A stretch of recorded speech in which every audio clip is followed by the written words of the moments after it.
بچپن کی کوئی شرارت جو آپ کو یاد ہو؟ میں کرتی تھی شرارتیں ویسے؟ میں ابھی بھی بہت شرارتی ہوں، اور میں بہت زیادہ جو نہیں ہوتے بچے جو سارا وقت زخمی ہوتے رہتے ہیں، دیوار پہ چڑھ گئے، درخت سے گر گئے، کوئی نہ کوئی حرکت کرتے، سائیکل چلاتے چلاتے پھولوں میں گر گئے. تو میں نے جتنے ٹیٹنس کی ٹیکے، کہ والد صاحب ڈاکٹر تھے تو ہاں اکثر تو ہم جو اگر کچھ چوٹ ووٹ لگتی تھی ہم بتاتے ہی نہیں تھے امی کو، اچھا ڈر کے مارے کہ ڈبل مار پڑتی ہے نا. ہاں مار تو ویسے مجھے کبھی نہیں پڑی، اچھا الحمد للہ. مار تو مجھے دونوں والدین سے کبھی نہیں پڑی، لیکن شرارتی مطلب ناٹ بیڈ شرارتی، لیکن کوئی بدتمیز شرارتی نہیں، لیکن جیسے نہلانے کے لیے بلایا تو چھپ گئے، اس قسم کی بات. دودھ پینے کو کہا تو کہیں چھپا کے دودھ کہیں پھینک دیا، لیکن اس قسم کی حرکتیں بہت زیادہ. اور کوئی خوشگوار واقعہ آپ کو یاد ہو ایسا کہ کبھی ایسے بیٹھے بیٹھے بندہ مسکرا دیتا ہے؟ میری زندگی میں نے خود بہت خوشگوار بنائی رکھی ہے، اور اگر کوئی میرا موڈ آف کرے تو میں اس کو زیادہ دیر موڈ آف کرنے نہیں دیتی، میں نکل جاتی ہوں. بیکاز مجھے لگتا ہے کہ اگر کوئی آپ سے کوئی بات کہہ دے، کوئی بری بات کہہ دے، کوئی برا ٹیکسٹ آ جائے، تو مجھے اپنا آپ اچھا نہیں لگتا جب میں اداس ہوتی ہوں یا میں غصہ آ جائے. تو میں اپنی زندگی بڑی خوشگوار، مطلب میں چھوٹی چھوٹی چیزوں کو بہت انجوائے کرتی ہوں. میں رات کو سوتی ہوں تو میں سوچتی ہوں صبح کافی پینے کے لیے جلدی جلدی سو جاؤ کہ صبح کافی کی خوشبو آئے گی. اور آپ نے پوچھا نا کہ میرے ہسبینڈ، جب میں نے پہلی دفعہ ان سے بات کی تو میں نے ان کو کچھ کہا کہ نہیں میں 10 بجے کے بعد، مطلب I try to go to sleep early, 12 بجے سے پہلے میں سو جاؤں. میرا بڑا سخت موڈ خراب ہوتا ہے اگر 12 بجے سے زیادہ لیٹ ہو جائے. تو میں نے کہا مجھے بڑا شوق ہوتا ہے کہ کل صبح اٹھوں گی، دھوپ دیکھوں گی، کافی. تو 2-3 دن کے بعد انہوں نے مجھے کہا کہ لٹرلی میں بھی کافی کے لیے جاگتا ہوں. تو چھوٹی چھوٹی جو لوگوں کو چیزیں لگتی ہیں نا، یہی زندگی ہے. بچوں کے ساتھ کھیلنا، کمپیٹیبلٹی بیسیکلی. ہاں کھانا میں بڑا انجوائے کرتی ہوں. یہ نہیں اچھا لگتا مجھے کہ فون آن ہو اور کھانا کھا رہے کچھ بھی کھا لیں، نہیں، کھانا بھی اچھا ہو، پلیٹ بھی پیاری ہو، جگہ بھی اچھی ہو، درخت بھی نظر آ رہے. For me life has to be beautiful and I make it beautiful and happy for myself. یہ بڑا ضروری ہے. سو کوئی ایک خوشگوار نہیں ہے، بہت سے خوشگوار لمحات ہیں الحمد للہ. میڈیا میں خواتین کو، کیونکہ آپ نے کافی ٹائم کو سارا باہر بھی، اور یہاں بھی ڈفرینس کیا ہے میڈیا میں باہر کام کرنے میں اور پاکستان میں؟ ہراسمنٹ کا سامنا ہوتا ہے؟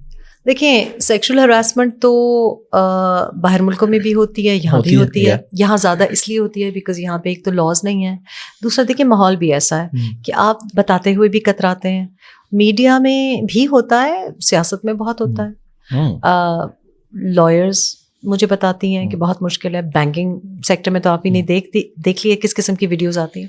خواتین کے لیے تو پاکستان میں گھر سے نکلنا ہی بڑا مشکل ہے. گھر سے نکلیں گی، چادر پہننا ہوگا، برقع پہنا ہوگا، عبایا پہنا ہوگا، پھر بھی لوگ آوازیں کسیں گے، ہاتھ لگا کے چلے جائیں گے. موٹر بائک پہ بیٹھیں گی، عبایا پہنا ہوگا، بیچاری ایکسیڈنٹ ہو جائے گا. لیکن لوگوں کی نظریں، لوگوں کی زبانیں.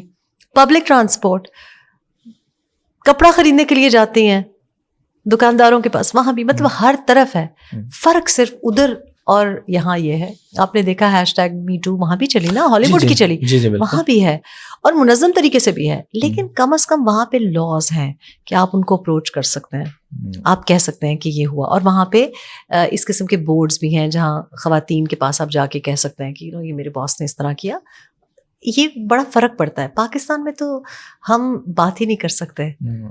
پاکستان میں اگر میں بات کروں گی نا، میں کہہ رہی ہوں کہ سیکشل ہراسمنٹ ہے، میں کہہ رہی ہوں کہ جی پارلیمنٹ میں، پالیٹکس میں آنا بڑا مشکل ہے، پہلے تو مجھے خواتین کہیں گی نہیں نہیں نہیں نہیں ایسا کچھ نہیں ہے. میں جاتی ہوں نیوز کاسٹرز کے پاس، ٹک ٹاکرز کے پاس، جرنلسٹ کے پاس، پوچھتی ہوں بیٹا بتاؤ از ایوری تھنگ اوکے. میں کچھ نہیں، مجھے پتا ہے کس بندے کے ساتھ کام کر رہی ہیں، میں اس ادارے میں رہی ہوں. اور وہ کہے گی کور اپ کریں گی کیونکہ نوکری نہیں، لوگوں کی مجبوریاں ہیں. اور یہ بہت غلط بات ہے کیونکہ ہر عورت جو ہے وہ ایک سرٹن حد نہیں کراس کر سکتی. تو اس کا مطلب یہ ہے کہ آپ کا میرٹ گر رہا ہے کہ پھر وہ خاتون جو کہ اس کے پرنسپلز تھوڑے سے شیکی ہیں، وہ آپ کی قوم کی نمائندگی کر رہی ہے. وہ آپ کی ملک کی نمائندگی کر رہی ہے تو آپ میرٹ کمپرومائز کیا نا. جو لڑکی نہیں کر سکتی یہ سب کچھ, پھر وہ کیا کرتی ہے, وہ کہتی ہے اچھا چلو میں شادی کر کے گھر پہ ہی بیٹھ جاتی ہوں, یار باہر کیسے نکلوں. تو یہ ایک بہت بڑا مسئلہ ہے جس کو ہمیں آرگنائز طریقے سے لیجسلیشن کے تھرو بھی, اور آپ کو سیف انوائرمنٹس کریٹ کرنے پڑیں گے. آپ کو ایسا انوائرمنٹ کریٹ کرنا پڑے گا کہ آپ انٹرویو کے لیے جاتی ہیں, کسی سیاسی پارٹی میں جاتی ہیں, کسی بورڈ میں جاتی ہیں, میڈیکل جابس کے لیے جاتی ہیں, تو آپ اکیلی کسی کمرے میں ایک کسی باس اور کسی ایسے شخص کے ساتھ نہ ہو جو بہت پاورفل ہے. یہ بہت بڑا مسئلہ ہے پاکستان میں. یو کے میں, یو ایس میں کم از کم ایک سرٹن لیول پہ نہیں ہے, کچھ ایک اوپر والے لیول پہ ہے. وہ تو پھر ہر جگہ پہ ہی ہوتا ہے.